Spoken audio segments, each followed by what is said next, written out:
절제에 대해서 말씀을 드릴까 합니다. 지난번 신년 특별 금요 기도회 때 성령의 9가지 열매의 앞부분에 몇 가지만 이렇게 잠깐 언급하고 다뤘었습니다.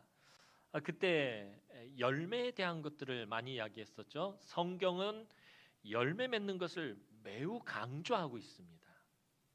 열매로 알지라 너희가 의의 열매를 맺어야 한다. 우리 삶의 열매들을 맺어야 된다라고 성경은 우리에게 계속해서 열매에 대해서 이야기하고 있다는 거예요.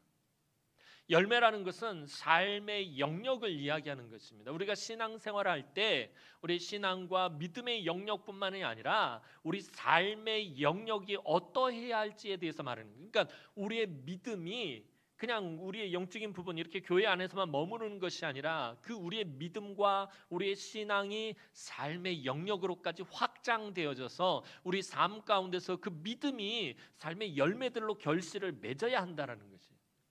그렇지 않으면 우리 믿음이 아무런 소용이 없다는 거예요. 왜 오늘날 한국교회가 이렇게 무기력해지고 무능력해진 것입니까? 삶 가운데서 열매를 맺지 못하기 때문입니다. 우리가 믿는 것들, 우리가 열심히 신앙생활하는 것들이 삶 가운데서 열매로 나타나지 않는다라는 거예요. 그래서 성경 끊임없이 우리에게 열매 맺는 것들을 강조하고 있어요. 특별히 사도 바울은 우리가 성령의 열매를 맺을 것을 강조합니다. 그것을 또한 권면하고 있습니다. 그런데 사도 바울은 9가지의 성령의 열매를 언급하며 그 중에 사랑을 단연코 가장 처음으로 꼽고 있습니다. 맨 처음에 있다라는 건 굉장히 중요하다라는 거예요. 그게 제일 간다라는 건 제일 중요하다라는 어떤 뒤에 나오는 모든 것들을 이끌고 간다라는 그런 의미를 담고 있는 것입니다. 그리스도인들의 모든 삶과 신앙의 모티브는 바로 사랑에 있기 때문에 사랑을 맨 앞에 둔 것입니다. 저와 여러분들이 예배하고 찬양하고 기도하고 섬기고 헌신하는 모든 것들의 바탕이 어디 있는 거예요? 사랑에 있다라는 거예요. 나를 사랑해 주셨던 예수 그리스도의 그 사랑에 모든 것이 바탕을 두고 있다는 거예요. 주님이 나를 사랑하셨기 때문에 내가 그 사랑을 가지고 예배자의 자리에 나오는 것이고요. 주님의 그 크신 사랑, 나 같은 사람에게도 우리 주님이 그 사랑을 베풀어 주시고 그 십자가에서 모진 고초를 다 겪으셨다라는 그 사랑 때문에 우리가 그 사랑을 힘입어서 하나님 앞에 나와 엎드려 간구하는 것이고요. 그 사랑을 힘입어서 우리가 찬양하는 것이고 그 사랑을 힘입어서 우리가 섬기고 헌신의 자리에 나아간다라는 것입니다. 그래서 우리의 삶과 신앙의 모티브는 바로 사랑이라는 것입니다. 갈라디아서 5장 22절 23절 말씀 보도록 하겠습니다. 사도 바울이 말하는 성령의 9가지 열매 한번 읽어보고 오늘 말씀 시작해 보도록 하겠습니다. 시작합니다. 시작. 오직 성령의 열매는 사랑과 희락과 화평과 오래 참음과 자비와 양성과 충성과 온유와 절제니 이 같은 것을 금지할 법이 없느니라. 아멘. 자, 우리가 예배하고 찬양하고 섬기고 헌신하는 그 모든 것이 바로 사랑의 기반을 두고 있다는, 사랑을 맨 앞에 자리 잡고 있는 것은 사랑이 모든 것들을 끌고 가는 거예요. 기차를 보면 기차의 모든 뒤에 있는 그런 열차들을 끌고 가는 거면 맨 앞에 있는 기관차예요. 그런 기관차 같은 역할을 하는 것이 바로 사랑이라는 것입니다. 우리가 너무나도 큰 주님의 사랑을 받았기 때문에 그 사랑으로 저와 여러분들이 살아가는 것입니다. 그 사랑으로 예배하는 것입니다. 그 사랑으로 찬양하는 것입니다. 그 사랑으로 섬기고 헌신하고 기도하는 것입니다. 자, 그런데 성령의 9가지 열매를 마무리하는 것이 무엇이죠? 절제입니다. 맨 마지막에 있다라는 것은 이 모든 것들을 마무리한다라는 것입니다. 솔직히 성령의 9가지 열매를 갑자기 대라 그러면 저도 생각이 안 나서 9가지를 다 이야기하지 못할 때도 있어요. 그런데 절대 잊어버리지 않는 2가지가 있어요. 성령의 9가지 열매 중 맨 앞에 나오는 사랑과 맨 마지막에 있는 절제, 이 2가지는 절대 잊어버리지가 않아요. 그만큼 중요한 부분입니다. 자, 그런데 왜 사도 바울은 절제를 마지막에 언급하고 있느냐라는 거예요. 절제를 성령의 9가지 열매를 나열하고 배치하는 데 있어서 맨 마지막에 두었다라는 것은 이 절제가 앞선 성령의 8가지 열매를 다 아우르기 때문입니다. 모든 것과 다 연결되어 있기 때문입니다. 말씀을 준비하며 곰곰이 생각해 보니까 이 절제라는 것이 참 의외로 힘들고 어렵다라는 생각이 들었어요. 이 성령의 9가지 열매들을 내가 한다라고 이렇게 실천한다고 놓고 봤을 때 가장 어려운 것이 무엇일까 하고 고민을 해봤더니 의외로 이 절제라는 것이 참 힘들고 어렵다라는 생각이 들었다는 거예요. 여러분들도 경험해 보셨잖아요. 절제한다라는 게 사실 생각만큼 그렇게 쉽지가 않아요. 내 삶에 있는 모든 것들을 절제한다는 거예요. 왜 이 절제가 이렇게 어렵고 힘든 것인가 하고 생각을 해보니까 사실 모든 죄악이 바로 이 절제하지 못하면서 출발했기 때문입니다. 아담과 하와가 자신들의 욕심을 절제하지 못하고 하나님께서 금하신 선악을 알게 하는 나무의 그 열매를 따서 먹음으로 이 땅에 죄가 들어오게 되었다는 거예요. 아담과 하와가 그 하나님이 금하신 열매를 따먹은 이유가 무엇입니까? 욕심을 절제하지 못했기 때문이에요. 절제하지 못함으로 인해서 죄가 이 땅에 들어오게 된 것입니다. 그래서 지금도 사탄이 하나님의 백성들을 미혹하는 가장 중요한 방법 중에 하나가 무엇입니까? 우리가 모든 삶의 모든 면에서 절제하지 못하도록 미혹한다라는 거예요. 사탄의 유혹은 다른 것이 아니에요. 하지 못하게 하는 게 아니에요. 하게 합니다. 그런데 절제하지 못하도록 만든다라는 거예요. 저와 여러분들이 이 땅을 살아가면서 절제하지 못하는 삶을 살게 만든다라는 거예요. 근데 이 절제하지 못한다라는 말을 요즘 의미로 해석한다면 어떤 말이 되겠습니까? 절제하지 못한다는 말은 중독된다는 말과 같은 말입니다. 요즘 현대 사회의 가장 큰 문제는 뭐예요? 이 사회가 중독된 사회라는 거예요. 중독되는 것이 너무 많다라는 것입니다. 일 중독, 그렇죠? 일도 중독이 돼버려요. 일 중독이 있고요.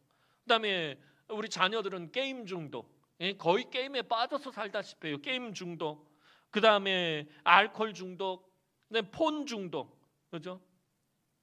우리 자녀들 손에서 폰을 아마 폰 뺏어가면 난리 날 거예요. 이 폰, 스마트폰에 중독되어서 살고 있고요. 마약 중독, 성 중독 등등 너무 많은 중독된 사회라는 거예요. 중독된 사회라는 것은 그만큼 그런 것들에 대한 절제가 이루어지지 않고 있다라는 것을 반증해 주는 것이기도 하고요. 가끔 보는 TV 프로그램 중에 맛있는 녀석들이라는 프로가 있습니다. 아마 여러분들 가운데 보신 분들도 꽤 있을 것입니다. 뚱뚱한 개그맨 4명이 나와서 맛있는 음식점을 찾아다니면서 그냥 맛있게 먹는 거예요. 별 플롯이 없어요. 그냥 4명의 개그맨이 음식을 맛있게 먹는 건데 근데 의외로 재미있습니다. 근데 얼마나 맛있게 또 얼마나 많이 먹는지 몰라요. 근데 그 4명이 먹는 것을 보고 있으면 없던 식욕도 생긴다는 거예요. 어느 날 보는데 짜장면을 너무 맛있게 먹는 거예요. 4명이. 와, 세상에 후루룩 그러면서 막 먹는데 너무 먹고 싶어가지고 결국에 그날에 우리 집사람 꼬셔가지고 짜장면 시켜 먹었대요. 너무 맛있게 먹네요. 그런데 또 먹기도 엄청 많이 먹어요. 이 뚱뚱한 녀석들이. 근데 맛있게 먹어서 맛있는 녀석들인데. 근데 어떤 날은 보면은 자기들이 생각해도 참 많이 먹는다는 그 생각이 드나 봐요. 그러니까 서로 바라보면서 킬킬킬 웃으면서 그래요. 참 돼지같이 많이 먹는다. 서로 바라보면서 이 돼지 같은 녀석들 그러면서 서로 그렇게 돼지같이 먹는다라고 놀리면서 막 끌끌거리고 웃는 거예요. 그런데 어떤 동물학자들에 의하면은 이 돼지같이 먹는다라는 말이요, 돼지에게는 참 억울한 말이다라는 거예요. 돼지가 들으면요, 이건 미치고 펄쩍 될 일이라는 거예요. 너무 억울하다는 거예요. 돼지 입장에서는. 그렇잖아요. 우리 막 엄청나게 많이 먹는 사람은 돼지같이, 아까 그 개그맨들이 말하는 것처럼 참 돼지같이 많이 먹는다라고 이야기하잖아요. 그런데 동물학자들에 의하면은 돼지들은요, 일정량 이상 먹으면 더 이상 먹지 않는다고 그래요. 의외로요, 돼지들은 자기 위장을 충분히 채울 수 있음에도 불구하고 다 채우지 않는다고 그래요. 딱 자기가 먹을 만큼 먹고 나면 더 이상 먹지 않는다고 그래요. 아이, 목사님 무슨 그런 거짓말 같은. 제 얘기가 아니라 동물학자들이 그러더라니까요. 위가 한 절반 이상 조금 더 채워지면요, 돼지들은 더 이상 먹지 않는데요. 돼지뿐만 아니라 아프리카에 사는 사자라든지 치타라든지 이렇게 초식 동물을 잡아먹는 맹수들도요, 사냥한 후에 배가 부르고 나면 더 이상 주변의 짐승을 잡아먹지 않는다고 그래요. 사자들이 무리를 지어서 막 동물의 왕국 같은 거 보면 그러잖아요. 막 톰슨 가젤이라든지 이런 뭐 얼룩말이라든지 이런 초식 동물들 막 도망가면 쫓아가서 잡잖아요. 그리고서는 다 나눠 먹어요. 그럼 배부르게 먹고 나면은요, 더 이상 그들의 사냥권 범위 안에 이 초식 동물들이 지나가도요, 사냥을 하지 않는다고 그래요. 그냥 이러고 엎드려 가지고서는 줄레줄레 그냥 졸고 있고 그냥 그러고 가만히 있는다고 그래요. 만약에 사자들이 사람과 같다면 어땠을까요? 아까 말한 그 맛있는 녀석들처럼. 우리 사람들은 어때요? 음식 먹고 나면요, 배가 불러 죽겠다고 그래서 못 먹을 것 같은데요, 뭐 음식이 나오면은 위가 20%가 또 다시 늘어난다고 그래요. 배불러 죽겠다고 그랬는데 사과 나오면 또 사과에 퍼고 탁고 나서 또 먹어요. 막 먹어요. 아유, 사과까지 먹어서 배불러 죽겠다 그러는데 커피 나오면 또 커피 마셔요. 배불러 죽겠다 그러는데 그런데 거기 또 뭐 약과라든지 수정과 또 따라 나오면 또 먹어요. 계속 먹어요. 아마 사자라든지 이런 맹수들이 저와 여러분들 같이 사람들 같다고 그러면은 그 초원의 초식 동물들이 남아나지 않을 것 같아요. 배부른데 계속 사냥을 하는 거, 계속 온 초원이 그냥 씨가 말라버릴 거예요. 그러니까 이 생태계는요, 동물들 스스로가 지켜내고 있는 거예요.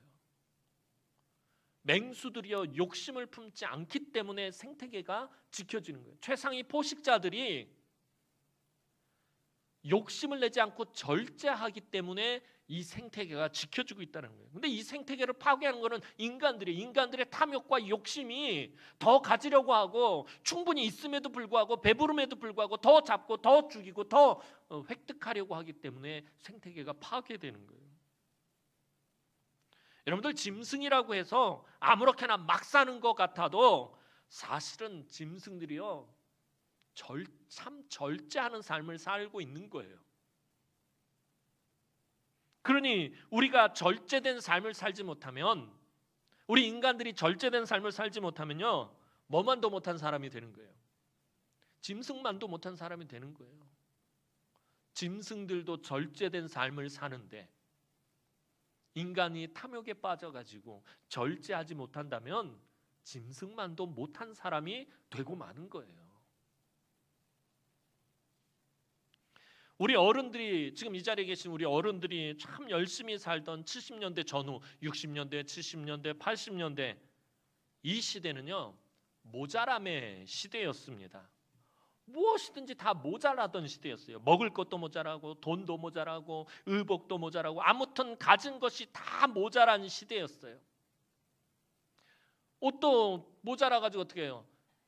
장남이 입던 걸 차남이 입고, 차남이 입던 걸 물려면서 삼남이 입고, 집에 5남매가 있어요. 그러면 맨 마지막 막내는요, 너덜너덜한 걸레 같은 내복을 입고 있어요. 옷이 너무 부족하니까 남들이 입던 옷 빌려다 입고, 형이 입던 옷 물려받아 입고,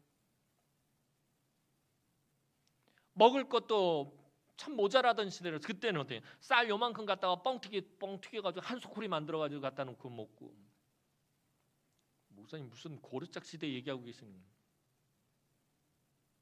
그러니까 우리 어른들 살던 시대는 모자람의 그런 시대였어요. 음식물 쓰레기 상상도 못했잖아요, 우리 빵 권사님, 그죠? 권사님들은 음식물을 버린다? 이건 상상도 못하던 일이에요. 음식물 쓰레기라는 말 자체가 먹고 죽을 음식도 없는데 어떻게 음식을 버려요? 그런데 요즘은 어떤 시대입니까? 모자람의 시대가 아니라 넘쳐나는 시대입니다. 모든 것이 너무 넘쳐서 문제인 시대예요. 너무 과해서 문제인 시대라는 거예요. 음식물 쓰레기 처리 비용으로만 한 해에 엄청나게 많은 돈을 쓰고 있을 정도입니다. 이 넘치는 시대라는 말은 다시 말해서요, 모든 면에서 절제하지 못하는 시대라는 말이기도 합니다. 요즘 사회적인 이슈 중에 하나가 분노 조절 장애라는 말이 있어요. 분노라는 감정을 절제하지 못하는 것을 말합니다. 감정을 다스리지 못해서 큰 사건과 사고가 일어나는 것을 주변에서 쉽게 찾아볼 수 있어요. TV 뉴스를 보면 막 흉악한 범죄 사건이 발생한 거 보면은요, 무슨 어떻게 이런 상상도 못할 일이 발생했나 보면 뭐예요? 자기 감정을 절제하지 못해서, 조절하지 못해서 그 감정이 폭발해가지고 순간적으로 막 사람을 막 이상하게 죽이고 막 이런 사건들이 발생해요. 또한 우리 주변에서 가장 흔하게 절제하지 못하는 것이 있어요. 남녀노소 가리지 않고 모두가 흔하게 정말 절제하지 못하는 게 뭐 있을까요? 스마트폰. 그죠? 스마트폰 중독이에요. 아이들이고 어른이고 손에서 스마트폰을 내려놓지 못하고 있어요. 심지어 잘 때도 손에 쥐고 자고 있어요. 애들에게서 스마트폰 한번 뺏어 보세요. 난리 납니다. 어른들도 마찬가지예요. 손에 스마트폰을 달고 살아요. 길 가다 보면요, 다 이러고 다니잖아요. 이러고 다니는데 사람 근데 희한한 거는 그러고 다니는데 어디 부딪히지도 않고 넘어지지도 않고 신호등도 안 바뀐 줄 어떻게 알고서는 이것만 보는데도 그냥 건너고 기가 막히게 다녀요. 손에서 스마트폰이 떠나질 않아요. 어른이고 아이들이고 스마트폰에 중독돼 있다는 거예요. 오늘날 우리 사회 전반에 가장 필요한 삶의 덕목이 바로 절제입니다. 모든 것이 과하고 넘쳐나고 중독된 이 사회에 가장 필요한 덕목은 바로 절제입니다. 요즘 대통령 선거를 앞에 두고 각 진영의 후보들과 지지자들의 모습을 보면 너무 심합니다. 요즘 보면 절제하지 못하고 비방과 욕설이 난무하는 것을 보게 됩니다. 선을 이미 넘어가 버렸어요. 양쪽 진영이 다. 정치뿐이겠습니까? 경제, 문화, 사회, 교육, 종교 모든 곳에서 절제하지 못하는 모습들이 넘쳐나고 있습니다. 절제가 너무나도 필요해요. 그런데 이처럼 절제가 많이 요구되지만 절제가 또 사실 너무나도 어렵다는 거예요. 이 절제가 너무나도 어려운 이유는 절제가 결코 우리의 힘과 능력으로 되는 것이 아니기 때문입니다. 여러분들 다 경험해 보셨잖아요. 연초 시작되면 벌써 우리 올해 2022년도 시작할 때 여러분들 아마 각자 세운 계획들이 다 있을 거예요. 올해는 내가 이렇게 하리라. 그런데 거기에 꼭 따라붙는 말이 있어요. 뭐죠? 작심삼일. 3일도 못 가는 거예요. 의지가 약해요. 의지력이 없어요. 의지가 없다는 말, 다시 말하면 절제하지 못한다는 말과 같은 말인 거예요. 절제라는 것이 우리의 힘과 우리의 능력으로 안 되는 이유가 무엇입니까? 아까 말씀드렸던 것처럼 인간이 죄를 범하게 된 게 절제하지 못했기 때문이에요. 사탄이 끊임없이 우리로 절제하지 못하게 미혹하기 때문에 우리로 하여금 절제하지 못하고 무엇인가에 중독되게 만들기 때문에 성령의 도우심 없이는 절제하는 것이 불가능하다라는 거예요. 성령의 도우심 없이는. 왜요? 사탄이 계속해서 우리로 절제하지 못하게 만들고 무언가 중독되게 만들기 때문에 이것을 이길 수 있는 방법은 성령의 도우심밖에 없다라는 거예요. 성령의 도우심을 통해서 절제할 수밖에 없다라는 거예요. 요즘 시대를 바라보면요, 정말 그리스도인들이 절대적으로 성령을 의지해야 하는 그런 시대라는 것을 깨닫게 돼요.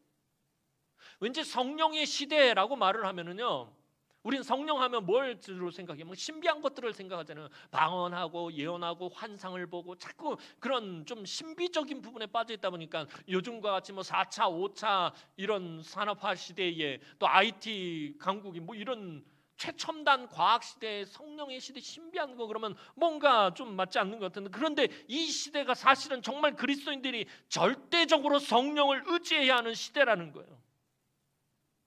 성령은 제가 금요 기도회 때 말씀드렸던 것처럼 성령의 역사는요 절대 그런 신비적인 부분으로 제한되고 국한된 것들이 아니에요. 성령은 우리의 현실의 삶에서 역사하시는 분이에요.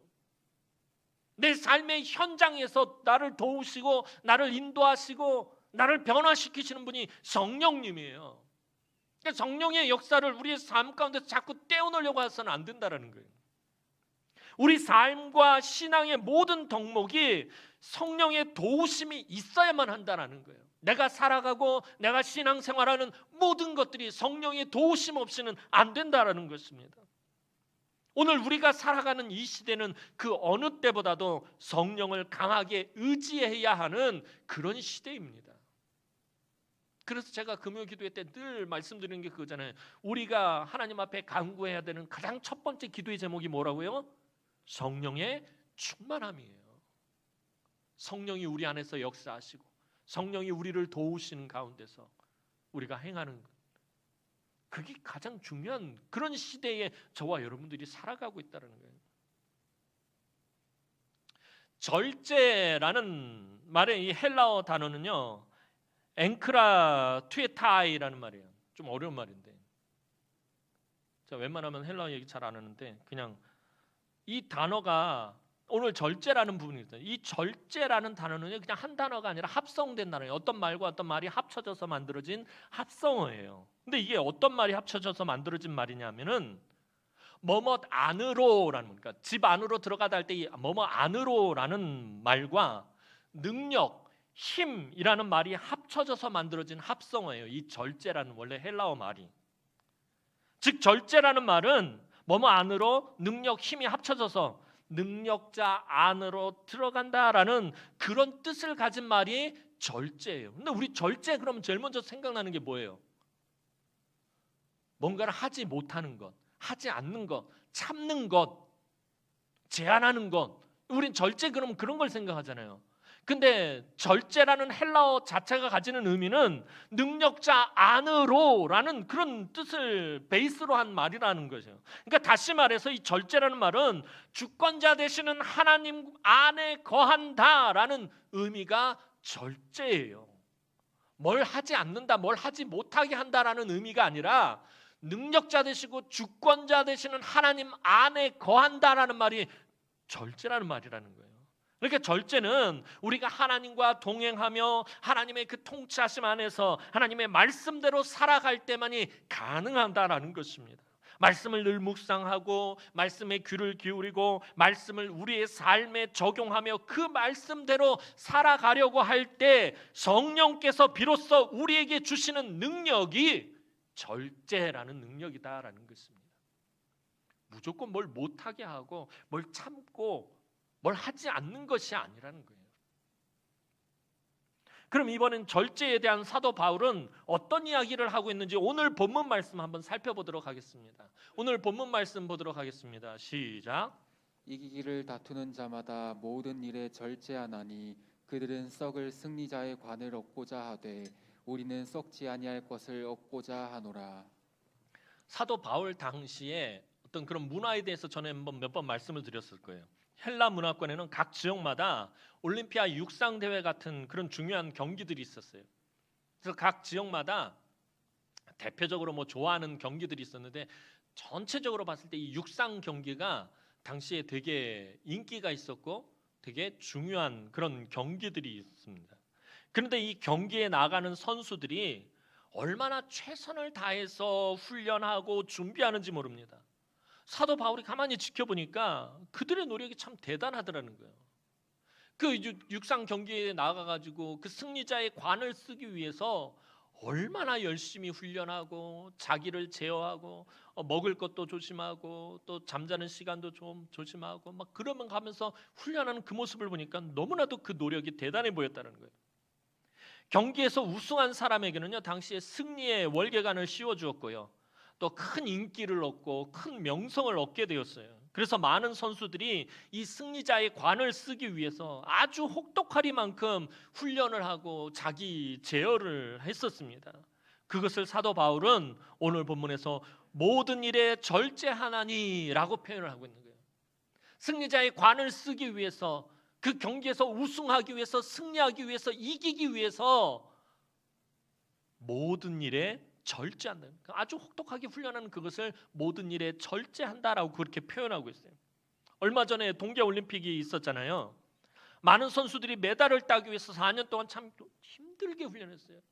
이따금씩 이런 다큐멘터리 보면 그러잖아요. 태릉 선수촌에서 4년 내내 그냥 땀을 비오듯이 흘려가면서 그냥 그렇게 4년 동안 내내 훈련하는 모습을 보여요. 세상에서 썩어지고 없어질 것을 얻기 위해서 그토록 자기를 절제하고 훈련하는데, 그러잖아요. 올림픽에서 그 메달이라는 거 하나 따려고, 그 올림픽 경기에서 이기기 위해서, 승리하기 위해서 그토록 절제하고 훈련하고 그렇게 자기를 단련해 왔는데, 오늘 저와 여러분들은 거룩한 목표를 위해서 얼마나 절제하는 삶을 살고 있느냐는 거예요. 여러분, 우리가 절제하지 못하고 내 마음대로 산다는 것, 우리가 절제하지 못하는, 예수 믿음에도 불구하고 우리가 교회 안에서나 우리 삶의 영역에서 보면 우리가 내 마음대로 살고 내 고집대로 살고 내 뜻대로 살고 그냥 내 하고 싶은 대로 산다는 것은 우리 안에 거룩한 목표가 없다라는 것을 의미하는 것이에요. 오늘 사도 바울이 그러잖아요. 이기기를 다투는 자마다 모든 일에 절제하나니 그들이 썩을 승리자의 관을 얻고자 하네. 나중에 보면 썩었고 없어질 그것을 얻기 위해서 그토록 모든 일에 절제를 하는 건 뭐예요? 그들에게 이기기 위한 승리자의 관을 얻고자 하는 목표가 있다라는 거예요. 그렇기 때문에 그토록 절제하는 삶을 사는데, 오늘 예수 믿는 저와 여러분들이 왜 절제하는 삶을 살지 못하느냐라는 거예요. 저와 여러분들이 절제하지 못하는 삶을 사는 이유는요, 한 가지예요. 거룩한 목표가 없기 때문에 그렇다는 거예요. 우리는 썩지 아니할 것을 얻고자 하노라라는 거예요. 썩지 아니할 것은 뭐예요? 거룩한 것이에요. 거룩한 목표가 우리에게 없기 때문에 이기기를 다투거나 그래서 모든 일에 절제하지 않는다라는 거예요. 다시 말하면 하나님의 꿈과 비전이 없다라는 거예요. 하나님의 꿈과 비전이 나에게 없기 때문에, 하나님이 왜 나를 부르셨는지, 하나님이 왜 나를 이 남은교회에 부르셨는지, 어떤 목적을 가지고 나를 선택하셨는지 그걸 알지 못하니까, 또 그런 목표의식이 없으니까 그냥 아무렇게나 막 사는 거예요. 예수 믿는다고 말은 하는데 삶은 엉망이 돼버리는 거예요. 그렇다면 저와 여러분의 신앙의 목표는 무엇입니까? 이것이 분명하지 않기 때문에 절제하지 못하게 되는 거예요. 신앙의 목표가 없기 때문에, 하나님의 꿈과 비전이 없기 때문에 절제하지 못한다라는 것입니다. 우리가 삶 가운데서 대체로 절제하지 못하는 것들, 가장 대표적인 것들이 뭐가 있을까요? 음식, 그렇죠? 음식 참 절제하기 힘들잖아요. 맛있는 음식 나오면 참 절제하기 힘들어요. 나 오늘부터 다이어트 할 거야 딱 그러는데 저녁에 맛있는 소갈비가 나와요. 내일부터 할 거야. 맛있는 거, 내가 좋아하는 음식이 나오면은 흔들리게 돼요. 다이어트 하는 사람들의 최대의 적은 식욕이 있잖아요. 또 우리로 하여금 절제하지 못하게 하는 게 뭐가 있어요? 물질과 감정과 입술입니다. 온전한 헌금 생활의 최대 적은 물질에 대한 탐심이고요. 정직한 삶의 최대 적이 물질에 대한 탐심이에요. 그리고 관계성의 최대 적은요, 감정과 입술의 욕심입니다. 이 감정과 입술은요 거의 같이 연관되어 있어요.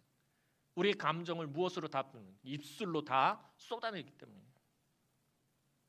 오늘 교회 안에서 이 감정과 입술이 절제가 되지 않아서 얼마나 많은 갈등과 문제와 상처가 넘쳐납니까? 교회 안에서요, 큰 소리를 내고 목소리를 높이고 강하게 비판하고 자기 주장이 강한 사람들의 이야기를 한번 들어보세요. 자기 아젠다가 강한 사람들, 자기 주장, 자기 그 뜻을 굽히지 않고 자기 주장이 강한 사람들의 이야기를 들어보면요, 거의 대부분이요 다 옳은 말이에요. 틀린 말이 거의 없어요. 다 옳은 말뿐입니다. 여러분, 부부싸움 왜 합니까? 부부싸움 했던 거 한번 기억해 보시기 바랍니다. 물론 사랑하는 우리 남은교회 성도들은 늘 예수 그리스도의 사랑으로 서로 예뻐하고 사랑하고 감싸주면서 살기 때문에 부부싸움을 하지 않을 줄로 믿지만, 한번 옛날에 했던 거 한번 생각해 보시기 바랍니다. 부부싸움 했던 때를 한번 생각해 보세요. 부부싸움 왜 하죠? 자기가 옳다고 생각하기 때문에 싸워요. 부부싸움만 그러겠어요? 사람들이 크게 말다툼할 때 보면요, 자기가 옳다고 생각하기 때문에 싸우게 되는 거예요. 부부싸움은요, 서로 옳은 말 하기 때문에 싸워요. 한번 잘 생각해 보세요. 틀린 말이 아니에요. 서로 말하는 게. 남편이 아내에게 쏟아붓는 말, 아내가 남편에게 쏟아붓는 말, 막 하는 말을 들어보면 다 옳은 말이에요. 틀린 말을 하잖아요. 싸우질 못해요. 내가 틀렸다는 걸 알면 더 이상 싸울 수가 없어요. 내가 옳은 말을 한다고 생각하기 때문에 싸우는 거예요. 서로 틀린 것을 말하고 잘못된 것을 말해서 상대방을 분노하게 하는 것 아니에요. 그냥 틀린 말 하면 어이가 없는 거예요. 황당한 거예요. 부부싸움을 하다가 분노가 치밀어 오르는 거, 부부싸움 하다가 감정이 상하고 격분하게 되는 것은요, 상대방이 하는 말마다 구구절절이 다 옳은 말이기 때문에 화가 나는 거예요. 아내가 남편에게 막 쏟아붓는 말 들어보면요, 왜 그 말에 남편이 막 발끈하고 뻐락하냐면은 하는 말마다 다 옳은 말이기 때문에 그런 거예요. 당신은 월급 쥐꼬리만큼 벌어오고 제대로 해주는 것도 없고 이렇게 가난하고 시집 와서 지금까지 내가 호강 한 번 못 해보고 막 하는 말 들어보면 남편이 왜 격분해요? 왜 화가 나요? 하는 말마다 다 옳은 말이기 때문에 그런 거예요. 틀린 말이면 화낼 이유가 없어요. 옳은 말이기 때문에 화가 나는 거예요. 아내도 마찬가지예요. 남편이 막 하는 말을 들으면 구구절절이 옳은 말이기 때문에 화가 나는 거예요. 시집 와가지고 살만 찌고 피둥피둥 쪄가지고 키는 난장이 똥자루만 해가지고 그런 것도 없고 얼굴에도 좀 찍어 바르고 살지 맨날 귀신꼴을 하고 그러고 있냐 그러면 왜 격분하는 거예요? 그 말에? 틀린 말이 아니기 때문에 그런 거예요. 어떻게 하는 말마다 구구절절이 다 옳은 말만 하냐 이 왼수야 그런 거예요. 속으로 그런 거예요. 그러니까 격분하는 거예요. 부부싸움하는 이유는 그거예요. 서로 옳은 말을 하기 때문에 싸운다라는 거예요.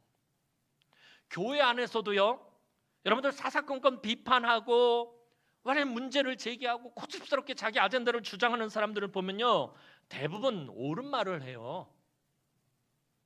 틀린 말 하는 경우 별로 없어요. 그런데 문제는 뭐냐면 옳은 말을 하는데 왜 문제가 생기느냐라는 거예요. 맞는 말을 하는데 왜 문제가 생기느냐 말이에요. 그 문제는요, 그 옳은 말이 성령의 통제 안에 있지 않기 때문에 그렇다는 거예요. 성령의 도우심 안에 있지 않는다라는 것이 문제라는 것이에요.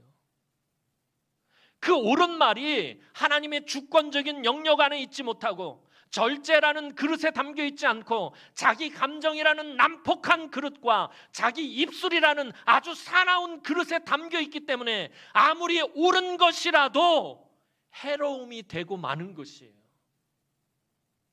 옳은 말을 하는데 왜 상처를 받고 옳은 말을 하는데 왜 격분하게 되고 옳은 말을 하는데 왜 화가 나는 거예요? 그 옳은 말을 절제라는 그릇에 담겨 있지 않고 성령의 도우심을 받지 못하고 자기 감정이라는 난폭한 그릇과 자기 입술이라는 사나운 그릇과 자기 고집이라는 그런 그릇에 담겨 있기 때문에 아무리 옳은 말이라도 다른 사람에게 해로움이 되는 것이에요. 앞서서 말씀드렸던 것처럼 절제라는 말을 헬라어 원전이 가지는 의미가 뭐라 그랬어요? 주권자 되시는 하나님 안으로 들어가는 것이 절제예요. 성령의 도우심 안으로 들어가는 것이 절제예요. 하나님 안에 거하지 않으면, 성령의 도우심을 받지 않으면 아무리 좋은 것이라도, 아무리 합당한 것이라도, 아무리 옳은 것이라도, 아무리 합리적인 것이라도 그것은 독이 되고 마는 것이에요. 여러분의 그 옳음이, 여러분의 그 옳은 말이 정말 공동체에서 온전하고 이 공동체를 유익하게 하기 위해서는 그 옳음을 가지고 하나님 앞에 충분히 그리고 철저하게 무릎 꿇는 시간이 필요하다라는 거예요. 여러분들 교회에서 하고 싶으면 하지 말라는 것이 아니에요. 아까 말씀드렸잖아요. 절제는요, 하지 못하고 하지 않는 것이 아니에요. 그 오름을 가지고 먼저 하나님 앞에 철저하게 무릎 꿇는 시간이 필요하다는 거예요. 그것이 바로 성령의 통제를 받는 것이에요. 내가 하고 싶은 말, 나의 이 합리적인 비판들, 나의 이 합당한 판단들을 주장하기 전에 먼저 하나님 앞에 무릎을 꿇고 성령의 도우심을 받아야 한다는 거예요. 그게 절제예요. 무조건 하지 말라, 무조건 못한다가 아니라 성령의 도우심을 받은 후에 그 옳음을 주장할 때 그것이 온전하고 유익한 것이 된다라는 것입니다. 사랑하는 성도 여러분, 보통 사랑하는 성도 여러분 하면 설교를 마칠 때 하는 말이죠. 시간적으로 굉장히 일찍 제가 사랑하는 성도 여러분을 꺼내고 있어요. 보통 한 40분 돼야 되는데 지금 27분인데 제가 사랑하는 성도 여러분을, 굉장히 가슴 설레는 말이지요.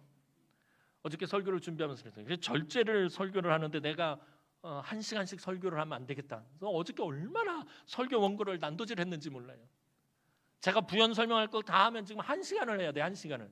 절제를 얘기하면서 설교를 1시간을 하면 안 될 것 같아요. 어저께 다 쳐냈어요. 지금 다음 주에 또 할 거예요. 그래서 오늘은 이쯤에서 정리를 할게요. 사랑하는 성도 여러분, 이스라엘 백성들이 광야에서 40년을 보낸 시간은요, 결국에 어떤 시간이었어요? 절제를 훈련한 시간이었던 거예요. 모든 것이 부족하고 열악한 광야에서 하나님은 백성들을 무엇을 연단시키신 거예요? 절제하는 것을 연단시킨 거예요. 대표적인 게 먹는 거잖아요. 광야에서 먹을 걸 어떻게 구해요? 그런데 하나님이 만나를 주시는데 만나를 주시는 원리가 뭐예요? 그날 먹을 것만 구해야 돼요. 내일 먹을 것까지 다 쟁여놓고 쌓아놓으면 냄새가 나고 썩어서 못 먹게 됐어요. 그날 먹을 것만. 음식에 대한 절제를 훈련시키시고요. 모든 것들에 대해서 절제를 연단하신 거예요. 그렇지 않으면 가나안 땅에 들어가서 하나님의 백성들이 무절제한 삶을 살게 될 것이기 때문에. 무절제한 삶이라는 건 뭐예요? 하나님의 주권적인 영역 바깥에서 살고 성령의 도우심 없이 살게 될 것을 하나님께서 염려하셔서 광야 40년 동안 절제를 훈련시킨 거예요. 그 말은 하나님의 능력 범위 안에 들어와서 사는 거예요. 하나님의 말씀 붙잡고 사는 거예요. 성령의 충만함을 받고 성령의 감동하심을 받고 성령의 도우심으로 살아가도록 광야에서 40년 동안 훈련을 받은 것입니다. 오늘 저와 여러분도 절제의 삶을 위해서 성령을 사모하며 하나님의 영역 안에 거하도록 훈련해야 돼요.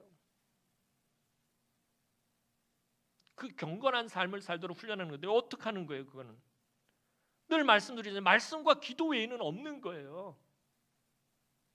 성령을 사모하며 하나님의 영역 안에 거하도록 훈련하는 그것은 말씀을 통해서만 가능하다는 거예요. 말씀으로 우리를 쳐서 복종케 하며 우리를 다듬어야 돼요. 사도 바울처럼 날마다 말씀으로 나를 쳐서 복종케 해야 한다는 거예요. 그리고 나를 다듬어야 합니다. 그래서 늘 말씀을 붙잡고 살아가야 합니다. 절제, 마지막으로 절제에서 제일 중요한 부분을 말씀드리고 설교를 마칠게요. 여러분 아까 말씀드렸던 것처럼 절제 그러면 제일 먼저 떠오르는 생각이 뭐예요? 절제. 하지 못하게 하는 것. 하지 않는 것 생각하잖아요. 근데 아니에요, 여러분. 제가 지금 계속 말씀드리잖아요. 절제는 무엇을 하지 못하게 하는 것만을 의미하는 게 아니에요. 엄밀히 말해서 절제는요, 오히려 무엇인가를 적극적으로 하게 만드는 것이 절제예요. 오늘 사도 바울이 말하잖아요. 이기기 위해서, 승리하기 위해서 하게 만드는 것이 바로 절제라는 거예요. 저와 여러분들이 신앙생활하면서 승리하고 이기는 삶을 살게 만들어주는 것이 바로 절제라는 것이에요. 오늘 본문을 보면 절제는 결국 이기기 위해서 하는 것이다라는 거예요. 할 일 없어서 하는 것이 아니라 저와 여러분들이 하나님 나라 가기까지 신앙생활을 승리하는 삶을 살기 위해서 하는 것이 절제라는 것이에요. 절제 앞에 나열된 성령의 열매들 아주 중요합니다. 사랑, 희락, 화평, 오래 참음, 자비, 양선, 충성, 온유. 그런데 이 모든 것이 반드시 무엇과 연결되어 있어요? 절제와 연결되어 있어야 합니다. 절제를 통해서 내 삶을 보면서요, 여러분 절제를 통해서 넘치는 것이 있으면 다듬어야 돼요. 내 삶에서 내가 신앙생활하는 데 있어서 막 과한 것이 있어요. 막 넘쳐나는 것이 있어요. 그런 것들은 여러분 절제를 통해서 다듬어야 돼요. 그런데 신앙생활하다 보면 나한테 부족한 부분이 있어요. 그럼 절제를 통해서 적극적으로 그 부족한 부분들을 채워야 한다라는 거예요. 그러니까 절제는요, 무조건 뭘 못하게 하는 것이 아니라 나의 신앙생활에 있어서 넘치는 것은 다듬고 부족한 것은 채워서 신앙의 균형을 맞추는 온전한 신앙생활을 하게, 적극적으로 신앙생활을 하게 만드는 것이 바로 절제라는 것이에요. 절제는 무조건 안 하고 무조건 못하게 하는 것이 아니에요. 오히려 적극적으로 우리가 그리스도인의 삶을 살아가게 만드는 것, 나로 하여금 그것을 하게 하는 것이 절제라는 것이에요. 요즘 우리 교회가요, 참 평안해요. 우리 노회 안에 여러 교회 목사님들 막 소식 들어보면요, 우리 교회가 제일 평안해요. 요즘 그렇잖아요. 여러분들 성도들 맨날 만나면 하하호하하호 막 호떡집에 불난 것처럼 서로 막 소문짝 막 그러는. 어머 권사님, 집사님. 교회가 참 평안해요. 교회가 이렇게 평안한 이유가 무엇입니까? 여러분, 우리 요즘 조금 전에 당회하고 왔는데요. 당회 하잖아요. 우리 장로님들이요, 당회 분위기가 얼마나 좋은지 몰라요. 늘 하하호호 웃으면서 당회하고요. 그렇다고 해서 우리 장로님들이 할 말을 안 하느냐?